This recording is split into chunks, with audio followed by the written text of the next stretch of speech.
What if your own fans could legally force you to give up your club's name? That's exactly what happened to Chelsea FC, a club worth £4.25 billion that can't build a bigger stadium because 23,000 supporters literally own their ground and have the power to destroy everything. Here's how insane this gets. Stamford Bridge, with just over 40,000 seats, is smaller than the homes of nearly all their rivals. That means Chelsea lose tens of millions in matchday revenue every season. But if they try to move without permission, they instantly lose the right to call themselves Chelsea FC. Roman Abramovich had £500 million ready to build the perfect stadium, plans approved, world-class architects hired. Then the UK government destroyed everything overnight with a single visa denial. Todd Boehly promised to revive the dream when he bought the club. But even now, experts say a new Stamford Bridge might not be ready until the late 2030s. Some even fear the 2040s. So how did Chelsea get trapped in this nightmare? To answer that, we need to go back to the radical stadium design that was supposed to change football forever.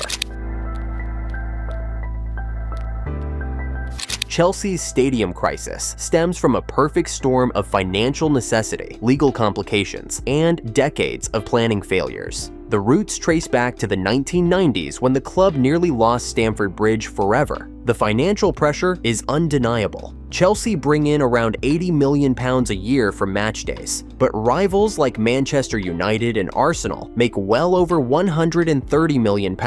Even Liverpool and Tottenham, with their bigger grounds, are far ahead. With just 40,173 capacity, Stamford Bridge is the 12th largest stadium in England, but feels tiny compared to rivals. But here's where the legal trap begins. In the 1980s, Chelsea were financially desperate. The club had sold their stadium freehold to property developers who wanted to turn Stamford Bridge into housing. Only a market crash saved Chelsea from losing their home forever. Terrified of this happening again, Chairman Ken Bates created Chelsea Pitch Owners in 1997, a non-profit owned by supporters. CPO bought the freehold, the pitch, the turnstiles, and, crucially, the name Chelsea Football Club. They leased everything back to the club for 199 years at virtually no cost. The Genius protection system became Chelsea's prison. Any move away from Stamford Bridge requires 75% approval from CPO shareholders. Without permission, the club loses its identity entirely. In 2011, Roman Abramovich tried to buy back the freehold to enable a stadium move. He got 61.6% of the vote, not enough.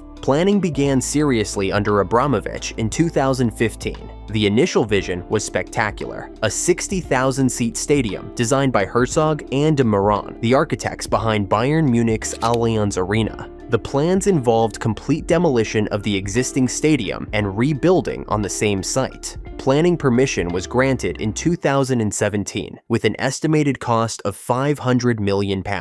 Everything seemed perfect. Chelsea would have a cathedral of football inspired by Westminster Abbey's Gothic architecture, featuring 264 brick piers and capacity to rival any Premier League ground.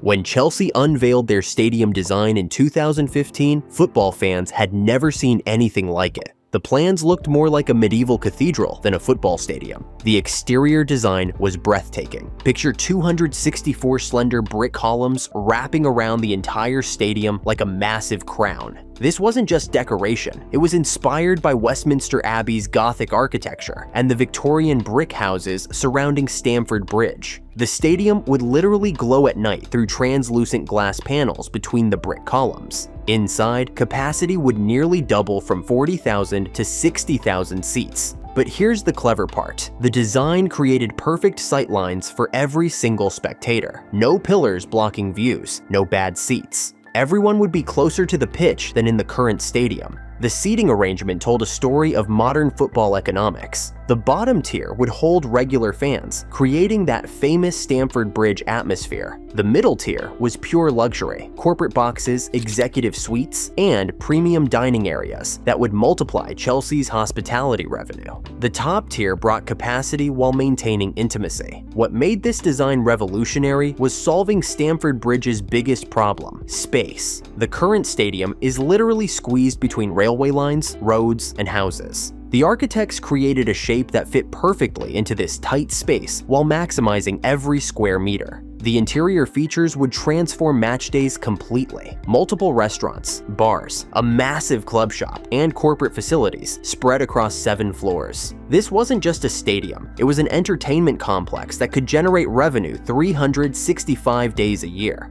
But the most ambitious part wasn't the design itself, it was the plan for how to actually build it. Chelsea's vision went far beyond architecture, raising questions that would spark some of the biggest controversies in the entire project.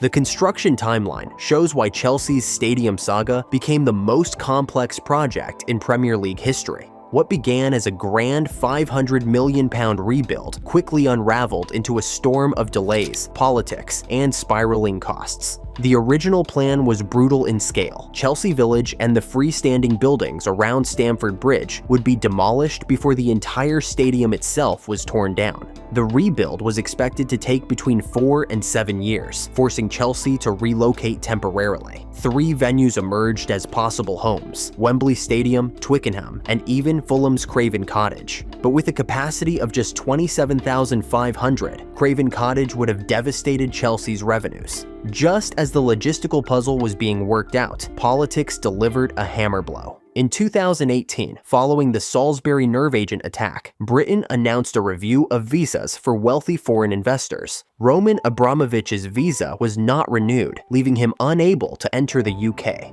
On May 31st, Chelsea announced that their stadium plans were suspended due to the current unfavorable investment climate. The project, once priced at £500 million, had already doubled to nearly £1 billion before Abramovich pulled the plug. For a time, the dream was dead, but worse was still to come. When Russia invaded Ukraine in 2022, Abramovich was sanctioned and Chelsea placed under government license. The club was unable to sell tickets, restricted to just £500,000 in spending per home match, and left on the brink of collapse. Abramovich was forced to sell, opening the door for Todd Boehly's takeover in May 2022. The new ownership promised a fresh start, but the problems kept coming. A £50 million land deal to acquire the Sir Oswald Stoll Mansion site, crucial for expansion, faced heavy resistance. Up to 100 military veterans living in the complex blocked the sale, arguing the redevelopment would displace them. It took until 2024 for those housing concerns to be resolved.